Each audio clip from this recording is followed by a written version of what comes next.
You got a motion filed? Yeah, oh yes, absolutely. I actually had issues to discuss before I crossed. But the court reporter needs to pick you up. Here, you don't have to be at the podium, but at least have a seat at that table where that microphone is. Threats, coercion, and I'm under duress. I'll cross. You're under duress? How are you under duress? Now, welcome to today's video. In this episode, we're heading into the courtroom of one of the toughest judges featured on this channel, Judge Oakley. He's known for being firm, direct, and unwilling to tolerate games or delays. He doesn't soften his rulings, and he enforces the law exactly as written. Today, Judge Oakley is dealing with a self-identified sovereign citizen, and tensions are already high. The judge is clearly ready to put a stop to any disruption. Let's begin. Well, Your Honor, as stated in my motion, there's actually fraudulent word that was since been signed by a judge. I have lawsuits filed on all of this stuff right now, which I know that they received. Hold on, brother, wait. I'm just asking you to have a seat at the chair with a microphone. Oh, I understand that. I'll do it. Okay. The front protect us. That's fine. Just make sure you talk to the microphone. Absolutely. Okay. All right, you can sit down. Okay. So I think this is your motion to dismiss, right? Yeah, I have a few in there that I've been repeatedly trying to be dismissed. Which one do you want to start with first? Well, the recent one I filed, the motion to reject the swearing in and all that, based off the fact that, like I said, I was sent a default motion that I don't know how it even got sent out past the day, but it was never signed or anything. I was also defaulted out the fact that there was a citation. I never even presented a court appearance. Okay, hold on. You're giving me too many issues. You're talking about swearing in. You're talking about a default judgment. Just pick one issue. We're going to deal with them one at a time. So what do you want to deal with first? Well, my main motion. Well, yeah, the default. Okay, so was that on the civil infraction, failed to disclose the CPL? I suppose that's what it was under, yes. Okay, don't suppose, it's your motion, brother. Tell me what it is. Well, it keeps getting that's the only civil infraction. I have numerous, I have lots of stuff. Hold on, that's the only civil infraction I see with your name on it. So I'm just confirming that we're talking about that charge. Yeah, sure. Okay. So do you know why the default was entered? Did you miss a deadline? Did you I was notified. I was called by people that I know within Huron and the police chief stating that I had a missed appearance date. I never had an appearance date scheduled, but I went back looking at the citation. There was no date, and actually how fast it got issued raises real concerns to me. And then once I received the default in the order. Hold on. Let's take one thing at a time. So you said you never got an appearance date. Correct. Do you have a copy of the ticket? Because I've got a copy. Yeah, I said it's in there. It's attached to my motions. Okay. Do you have a copy of the ticket? I do. Okay. Then I'm going to ask you to look at that copy of the ticket, because my copy of your ticket says contact court for appearance date. It says contact court for appearance date. Where it says appearance date on or before, there's nothing. Okay, but it says contact court for appearance date. That means the monkey's on your back to contact us. I will also on the bottom of the tickets, it says if you fail to contact court within the specified amount of time. There was no specified amount of time on here. I had no idea when I was supposed to contact the court. I was dealing with trying to get my attorney. Let me ask you this. Did you contact the court? I was again, as I said, I had no sort of any time frame. You're not actually responding to his question. He asked whether you contacted the court, because you're the one who received the ticket, and handling it is your responsibility. The real problem is that you may have a legitimate legal defense, but by choosing to represent yourself without proper legal knowledge, you don't know how to use that defense correctly. Mr. Purcell, this is going to go a lot easier on everybody if you just answer the question I asked. I'm going to give you plenty of chance to give me any argument you want to give. Okay? So don't feel that you have to force your argument into every question I ask. The question was, did you contact the court? Well, Your Honor, I would have contacted the court if I had a specified. That's a yes or no. So I'm going to take that as a no. You didn't contact the court. So after 14 days on a civil infraction, if we don't hear from the defendant, we enter default. It was less than that, actually, when I was defaulted, Your Honor. Less than that from what? From whatever this was issued. And like I said, I was contacting Well, once again, I'm going to draw your attention to the ticket. My ticket, which I think is the same one you got, is dated February 3rd. Correct. Okay, so that's when it was issued, February 3rd. Correct. So when was the default? When did you get notice of a default?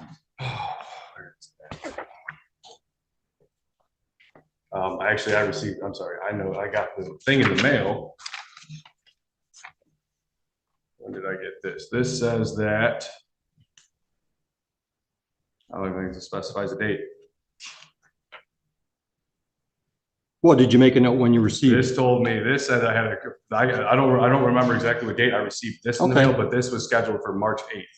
Okay. So that was even less than a But what is that that's scheduled? This says it was for my order, the motion affidavit saying that I was defaulted and saying that I needed to pay bond and an a warrant would be issued. And I said, Okay. again, that was never. And that's dated what? This was dated 3/8. That I needed to appear Okay. on or before 3/8. Okay, so that was March 8th.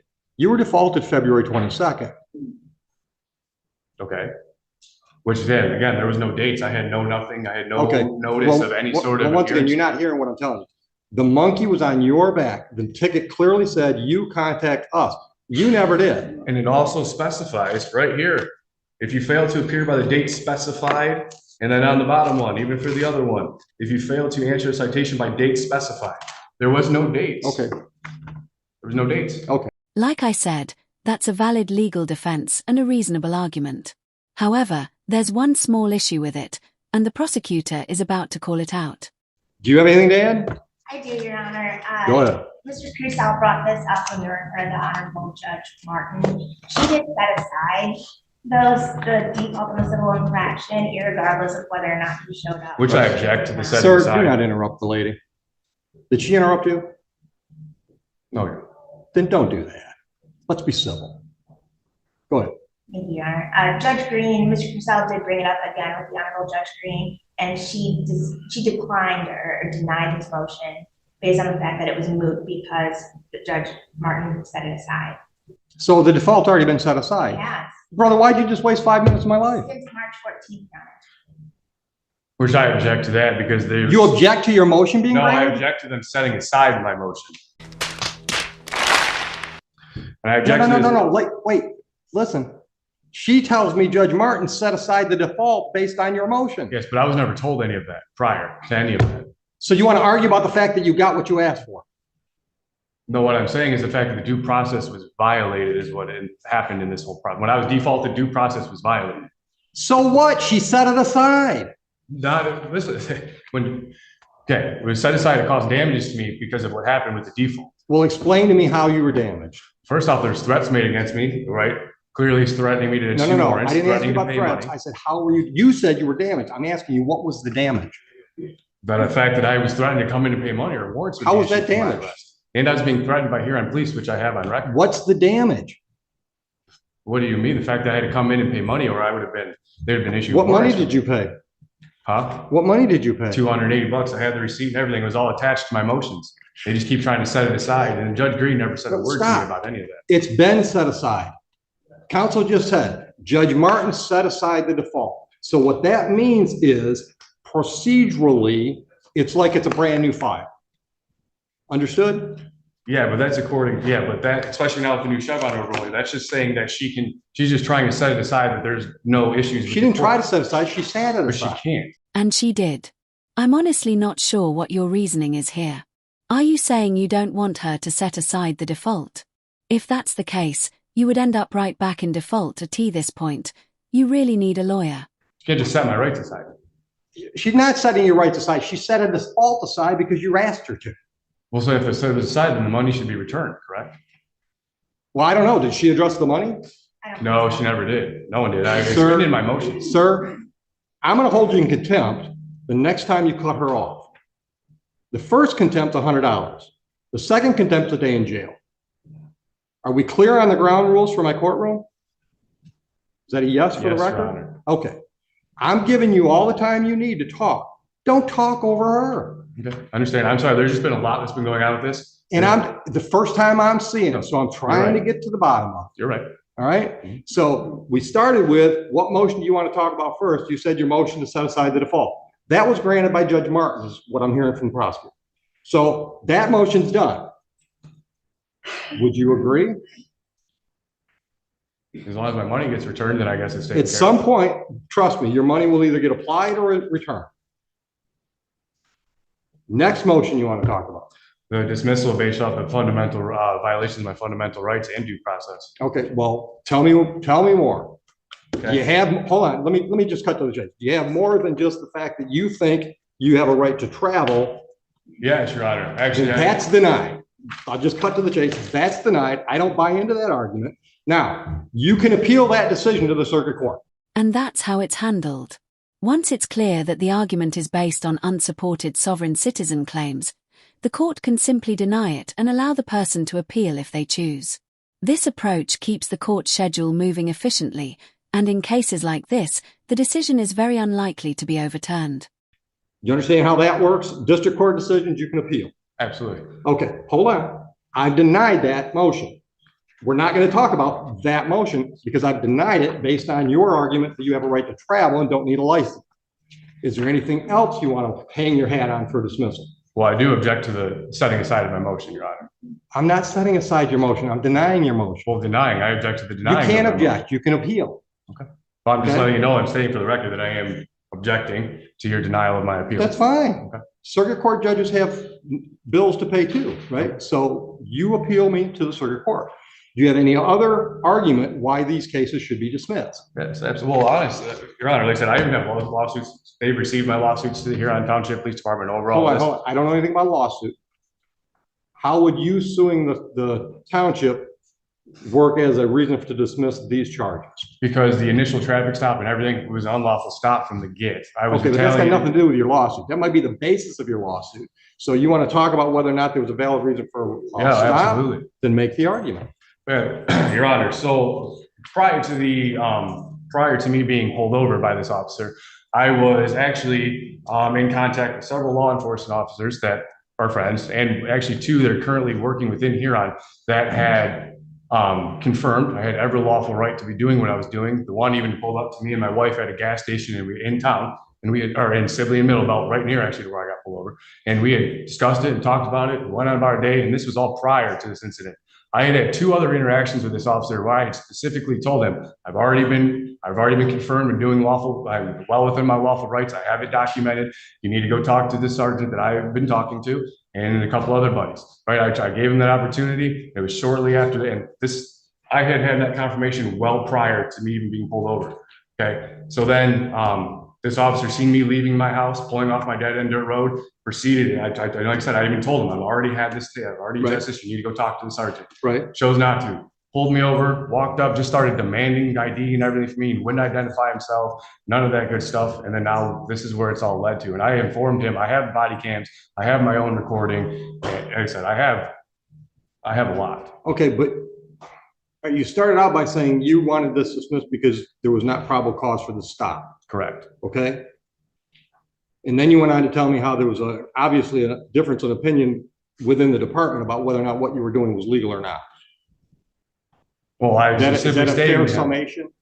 What was that? Is that a fair summation of what you just said? Some of the officers that you talked to said you could do that, and obviously the officer that wrote you the ticket didn't think you could. Correct. Okay, so that's a difference of opinion there, which has very little, if anything, to do with the probable cause for the stop. So I'm going to let the prosecutor explain her position on probable cause. That's it. Go ahead. Now it's time for the prosecutor to present her argument, but she's not close to a microphone, so the audio quality is very poor. I tried to improve it, but it's still hard to hear since her statement is brief. I'll let it play as is and then give a clear summary afterward. Thank you, Your Honor.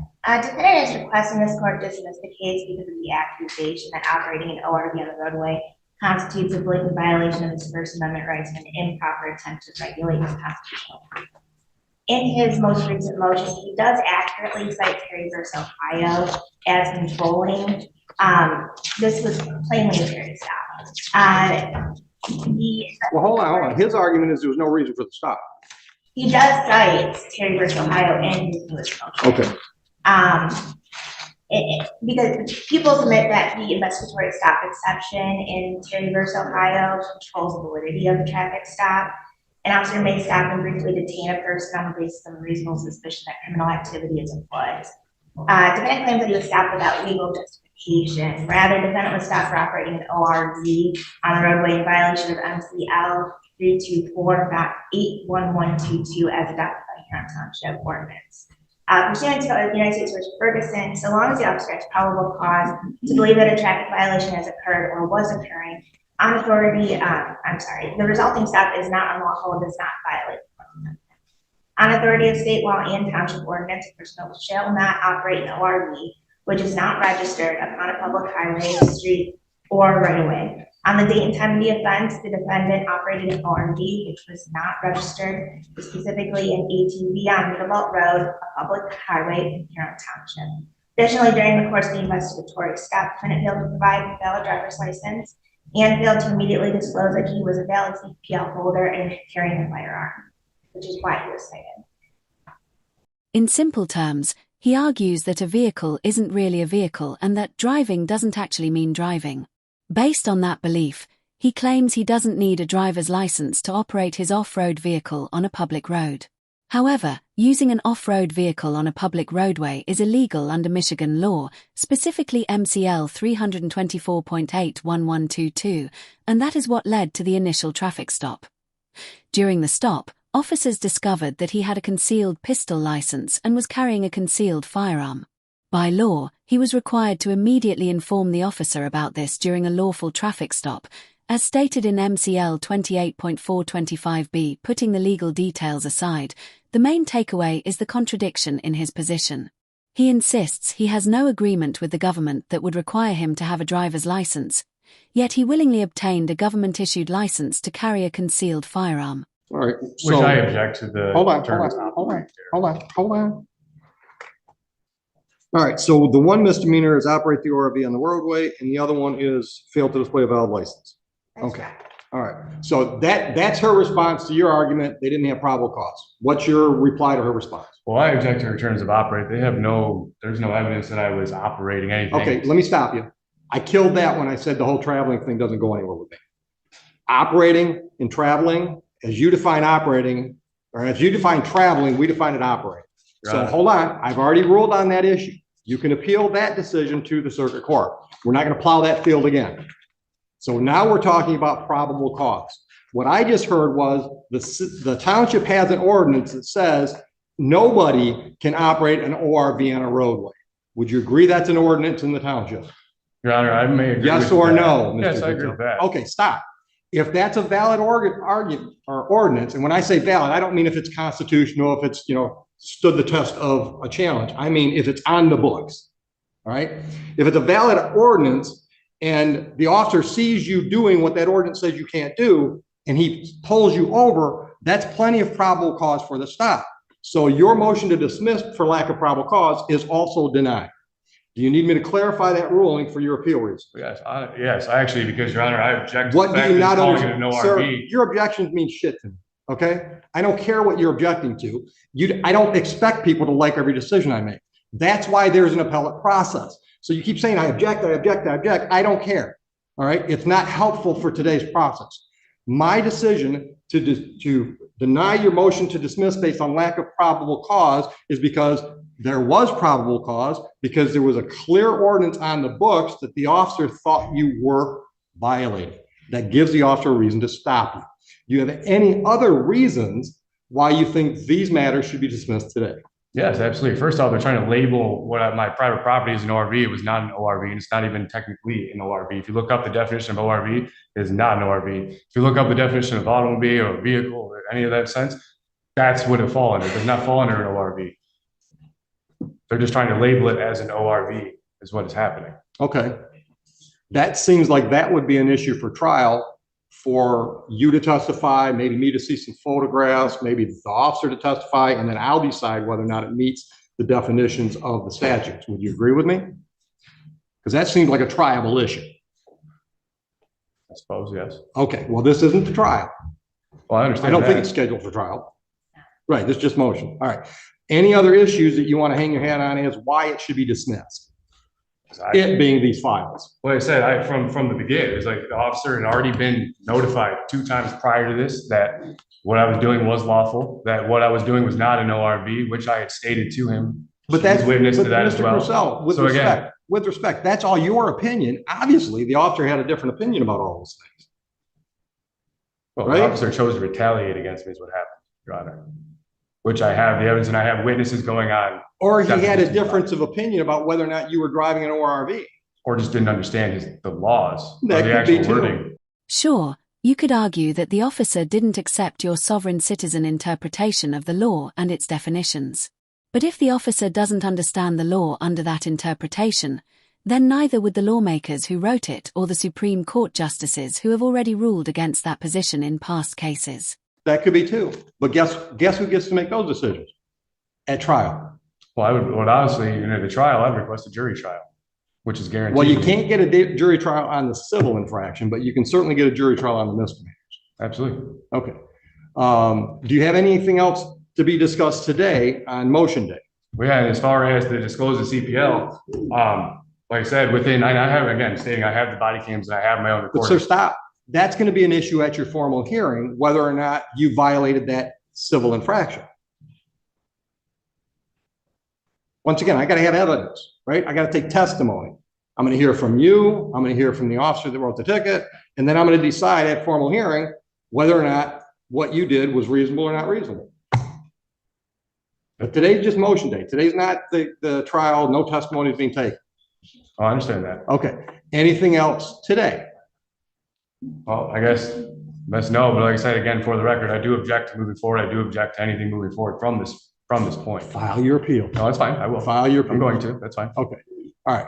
Now, the 200, let's get back to the $280. We'll talk about a jury trial date. Are you going to represent yourself at a jury trial? Yes, Your Honor. Good luck.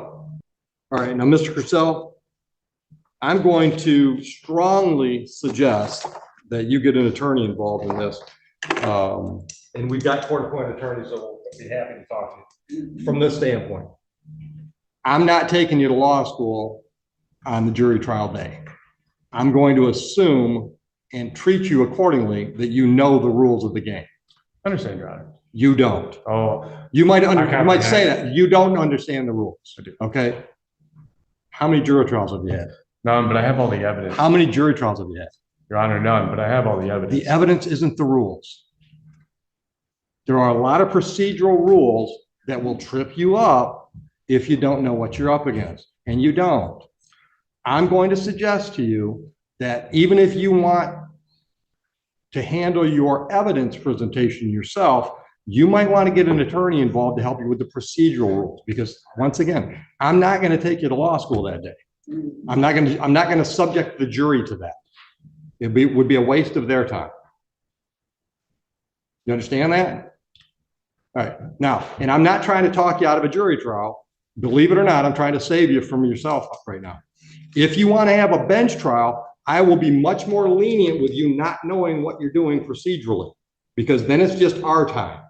But when it's a jury in here, I'm going to run the most efficient jury trial I can. And that means I'm going to treat you like you're an experienced lawyer and know all the rules. Okay. All right. All right. So if you decide, number one, that you don't want a jury trial, you want to do a bench trial, let me know long in advance of that date so we can save it for somebody else. Or two, if you want the assistance of an attorney, I will give you the ability to talk to one of our court-appointed attorneys and see if they can assist you in the manner you want to be assisted. Okay. Understood? Yes, Your Honor. Any questions? Nope. Anything else? Yeah. Have a nice day. Thank you. All right, that's where the hearing itself ended, at least as far as his appearance goes. About 20 minutes later, though, Judge Oakley openly shared his thoughts on sovereign citizens during a discussion with the public defender. Royce, I was trying to get you some work earlier. Oh, I almost ran out of the courtroom as soon as you said, oh, I'm happy to assign someone. You would have seen like the cartoons, like me going through the wall and just like impermanently going through it. Well, these guys kill me. I've never heard about the travel, like time traveler or whatever. The last few sovereigns I've had in front of me, honestly, they had decent legal arguments. They just don't know how to get them out. Right. The one that I think. Not that the traveling's a good argument. I heard half of it. Yeah. You said like whatever he was driving under the definition wasn't like an 1880. So that might be a good That argument. might be. Yeah. There's a lot of stuff out there that's like hybrid stuff that since all those ordinances and statutes were written. So there could be something that falls through the cracks. Yeah, absolutely. But he's not going to get anywhere with his vitriol. No, what is this weird thing? What is the trap? I don't understand that. It goes way back when we traveled, I know this without machines. We have a constitutional right to travel. Is it some kind of like? That's what they're using. They're saying I've got a constitutional right to travel and you can't restrict my right to travel by making me have a driver's license. Okay. And honestly, my memory stinks, but one of the first things I remember learning in driver's education was like day one, driving is a privilege granted by the state of Michigan. It's not a right. Right. We'll take that privilege away if you break the rules. Right. It seems like pretty Yeah. Well, and that's what I try to shut them off. It's like, look, I don't buy that argument. I'm going to deny your argument, but go ahead, appeal me. Right. You know, if you really think you're on solid footing legally, go appeal me. Circuit court judge can tell me I'm wrong, which ain't going to happen because those arguments have been tried repeatedly.